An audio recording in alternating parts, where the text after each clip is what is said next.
Halo, gue Tuca, tukang cerita. Cerita lo, suara gue. Cerita ini beneran kejadian. Diambil dari berita Jepang tahun 2016 tentang pasangan suami istri asal Nara bernama Oto dan Yumi Katayama.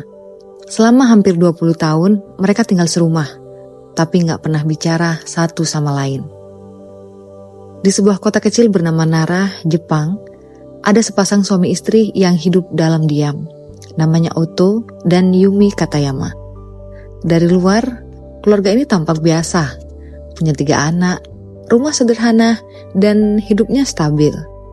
Tapi di balik pintu yang tertutup rapat, ada rahasia yang nyaris gak masuk akal.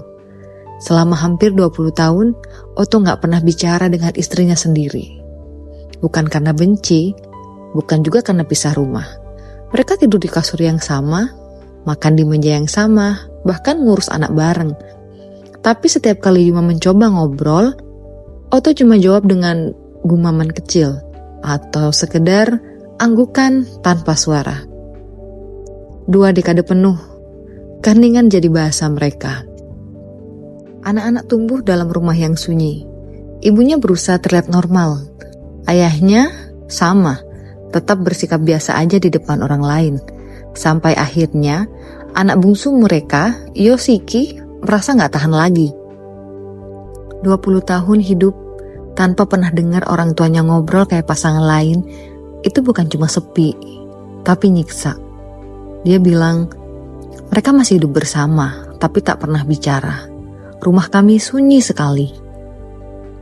Yoshiki akhirnya minta bantuan acara televisi Jepang buat nyatuin ayah dan ibunya lagi. Tim acara itu mengatur pertemuan di tempat yang spesial, taman tempat mereka dulu pertama kali kenalan, puluhan tahun lalu.